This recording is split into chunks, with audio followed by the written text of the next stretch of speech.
Hello everybody, my name is Happy and I'd like to welcome you all to my History Reaction channel. Today we're going to be doing something a little bit different. We're going to be taking a look at Project Rulison.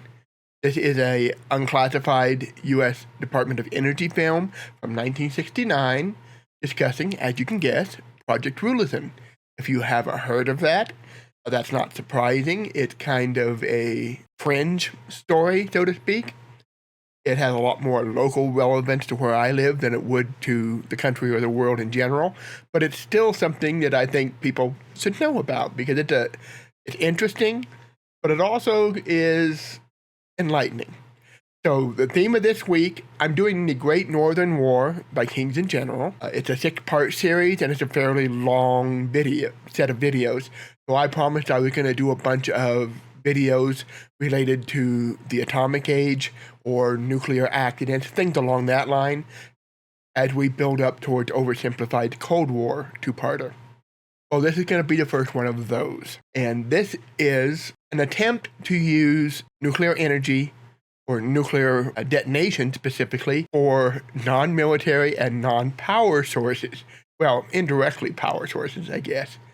Let's just say that this is an attempt to use it for something that you wouldn't normally expect them to use it for. You probably heard of some theoretical things that they proposed in the past, like using it to dig a canal.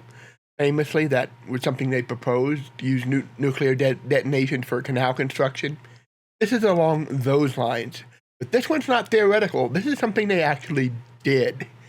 So let's get into this. Let's talk about this. I do know more about this than I do a lot of the other things we talk about, because I've been to the site multiple times. One of my geology professors back in the 80s, late 80s, when I was a geology student in college, was present at the site. My grandfather, who was a professional photographer for the local newspaper, was at the site when this took place. And my family all lived in the area, and I've heard stories about this from several of them, from different towns throughout western Colorado. So let's talk about Project Rulison. Before we do, as always, I will have a link to the original video down in the description below. Let's just have some fun with this and see where it goes. I have not seen this one before, or if I did, I saw it in geology class back in 86, 87, 88, and I don't remember it. So we talked about Project Rulison. Like I said, the professor actually took us out to the site. So let's see what this has got to show us. Okay, it is running. I wasn't sure. Some 6 miles from this tiny western Colorado town. We got to stop right here already. I'm going to be releasing this alongside part 1 of the Great Northern War. And right at the beginning of the Great Northern War, one of the things that I stopped to mention is that when we're talking about the past, things change, okay? When we're looking especially like talking about place names or country boundaries, things like that, they weren't always the same in the past as they are now. Countries change their names, they change their borders. This is actually another example of that. Let me go back here just a little bit. There. Grand Valley city limit. Okay. Grand Valley is no longer Grand Valley. This city was originally founded as Parachute, I want to say in the late 1800s, early 1900s. Then it changed its name to Grand Valley, and then more recently, it changed it back to Parachute. So Grand Valley is no longer Grand Valley. Grand Valley is Parachute, Colorado. Some 6 miles from this tiny western Colorado town, a unique experiment will be conducted by a joint industry and government team. A nuclear explosive equal to 40,000 tons of TNT will be used to shake loose a great natural gas reserve locked tightly in a formation called the Mesa Verde. Okay, the Mesa Verde is a sandstone, primarily. It's sandstone interlaced with shale. It's got a lot of coal deposits. It is located throughout western Colorado and well into Utah. It is late Cretaceous, meaning it is from the period of the dinosaurs. You can find dinosaur fossils in the Mesa Verde sandstone. More often, though, you're going to find fossil plants.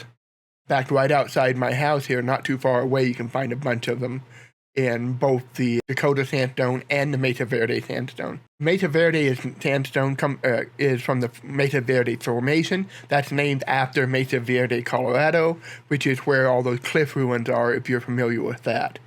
So it's named after those cliffs. Those cliffs are Mesa Verde as well. The interesting thing about the Mesa Verde sandstone is that It's got shale, the Morrison Formation, directly below it, and it's got shale, the Green River Formation, which is oil shale, directly above it. So it makes a great reservoir where it, in the right conditions, for oil and petroleum products.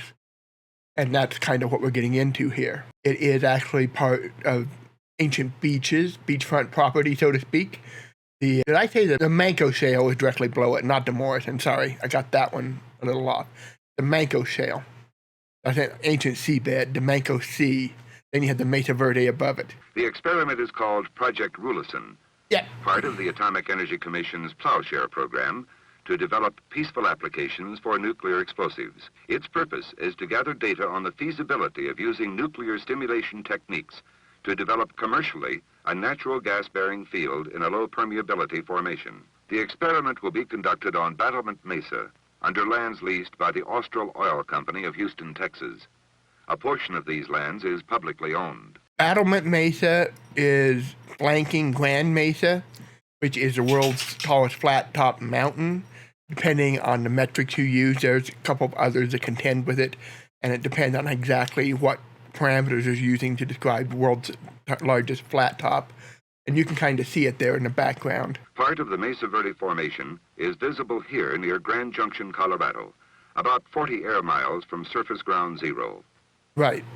This is what the formation looks like at ground zero under the pressure of some 8,500 feet of Battlement Mesa formations above it. The gray sections are Mesa Verde sandstone, and the black portions are shale, which sandwich the sandstone and thus entrap the natural gas. The conventional way to release such entrapped gas is to break up the formation by shattering it with nitroglycerin or to open fractures with liquid under pressure. Right, so what we're basically talking about here, if you haven't guessed already, is they want to do nuclear fracking because, you know, fracking is not already controversial enough as it is. The Atomic Energy Commission believes a nuclear explosive will prove far cheaper and a great deal more efficient.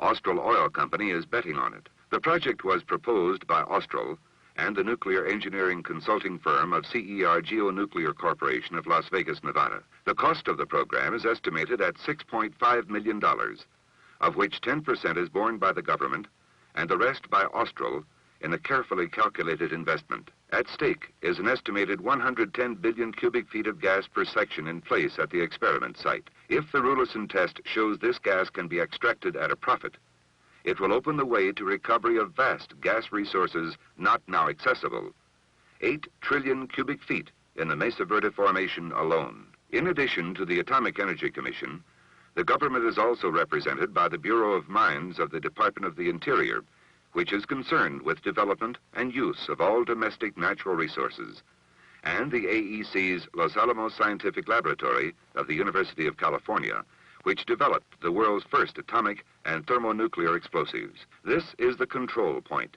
from which the nuclear explosive will be fired. Surface ground zero is about 3 miles south of here in an area forested mostly by aspen. A pre-shot exploratory test well was drilled only a short distance from surface ground zero to evaluate the normal production of the gas formation at ground zero before nuclear stimulation. Okay, so this is basically, in scientific terms, we're talking about a control well. This is where they drill in to see what normal conditions would be, so they can see how much, if at all, this nuclear detonation is going to improve things to get more oil, or get, in this case, natural gas available. Another major purpose in drilling this pre-shot well was to determine the nature of the underground water table, if any, in the area. Also important. The conclusion is that there is no flow of water or supply that could be harmfully disturbed by the detonation. And I'm glad they checked that. There have been times in our history where they don't think to check things like that. So what they're checking there is to make sure this isn't going to get radioactive material into the groundwater supply, which is a good call to check for that. This is a cross-section of the Rulison field. Detonation point is about 8,500 feet beneath surface ground zero. This is how the device is expected to stimulate gas production in the Rulison field. The energy released by the nuclear explosion will melt and vaporize nearby rock and will fracture the rock beyond to a diameter of about 740 feet. A spherical cavity of about 160 feet in diameter will be created in about 1/10 of a second, or in about the time the shock wave rebounds from the surface. Okay, so keep in mind there are shock waves involved. We'll come back to that later. As the cavity cools, the vaporized and melted rock will collect in a puddle at the bottom, and most of the radioactivity will be entrapped here as it solidifies. Keep that in mind as well, because that's going to come back later. Sometime after the explosion, the roof of the cavity will collapse progressively upward, forming a chimney of broken rock to a height of about 370 feet above the point of detonation. Government experts say the fractures beyond the cavity area are expected to provide flow channels for some of the gas trapped in the surrounding rock. Yeah, and that's basically the idea, is you create this hole that stuff can collect in, but you also fracture the surrounding rock that allows the petroleum products that are trapped in the rocks to flow into this open chamber. Well, not open, but easily accessed chamber. Again, this Mesa Verde sandstone is sandwiched by two different shale layers. It's also got intermittent shale layers within it. So it's a great place for trapping petroleum products. The chimney will act as Because it's trapped, the petroleum objects it's sealed. That keeps it in there. That's kind of necessary when you're prospecting for gas and oil. a chamber where the gas will collect, to be drawn off through a well drilled back into the chimney. The Rulison test should prove the Plowshare contention that there are two good reasons to favor nuclear over conventional explosives: economy and efficiency. There's also one really good reason not to favor it, and I'm sure all of you can guess what it is. They were so much more naive back then. Now, it's not necessarily what you think, although it is still quite foreseeable if you know human nature at all. In this small package is the energy equivalent of 40,000 tons of TNT. Nitroglycerin might possibly be able to do the same job as the nuclear explosive is expected to do, but 19 million quarts would be required. That would occupy a volume of 100,000 times the size of this nuclear explosive. The cost would be prohibitive, perhaps 10 times the amount of money spent by Austral Oil Company in this experiment. And the safety problems, nerve-shattering. Yeah, that much nitroglycerin. The Los Alamos Scientific Laboratory modified this nuclear device from a system tested in Nevada. Backfilling at the 8,500-foot emplacement hole is a well-developed technique perfected at the AEC's Nevada test site. By alternating layers of coarse and fine sands, underground containment of gases developed during the nuclear explosion can be assured. Yeah, and that's important when you're drilling for oil or any other petroleum product.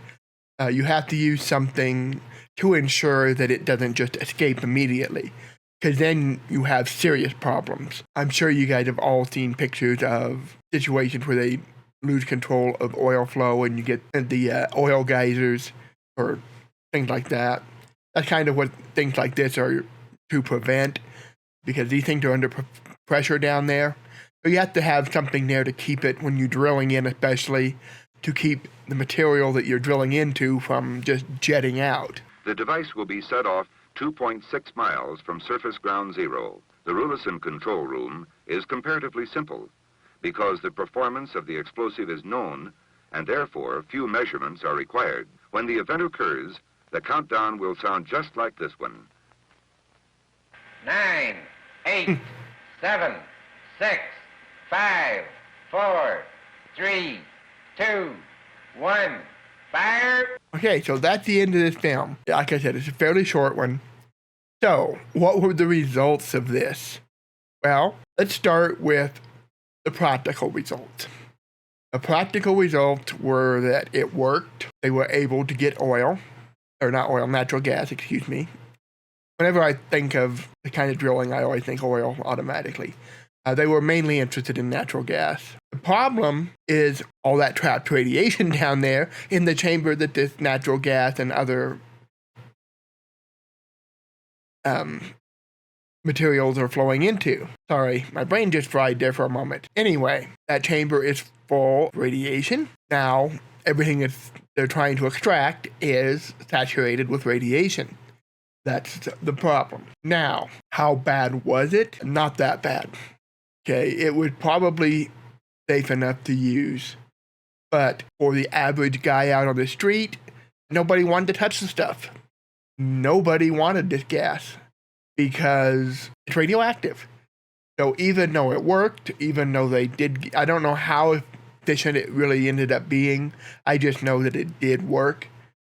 But the gas that they got out of it, nobody would buy. Nobody wanted anything to do with it.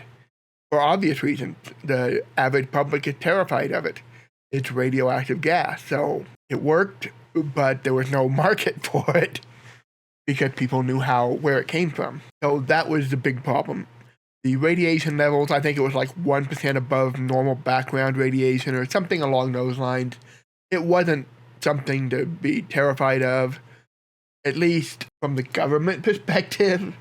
Since we're theoretically with natural gas, it could be used to pipe in your house and to heat it. I can see why people would be afraid of burning natural gas that had radiation in it and getting that out in the air around them. And I suspect it probably could have done damage, especially lung damage. That's often the case in this kind of low-level background radiation if it's something that can conceivably end up in the atmosphere. But yeah, that's Project Rulison.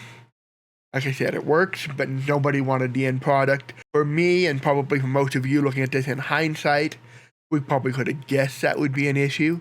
We probably would have been more concerned about it being dangerous levels of radiation. From what I understand, that wasn't the case, at least from a government point of view, but still, public perception is what really matters in the end. If people won't use it, it's worthless. So I thought there'd be a little interesting diversion talking about the atomic age and some of the strange things that we tried to do during this period. So that's Project Rulison for you.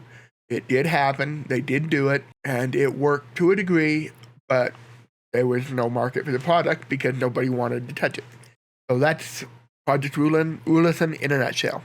Thank you for joining me, and stay tuned for tomorrow, where we will continue the Great Northern War, and we'll also take a look at what you would call a radioactive accident, although the accident part of it is something that happened in the, I want to say, late 70s, but people don't find out about it, and it doesn't start affecting people until years later. And when it does, we're going to have a lot of mysterious deaths to deal with.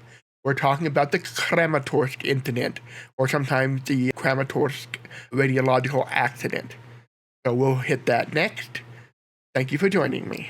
Bye-bye.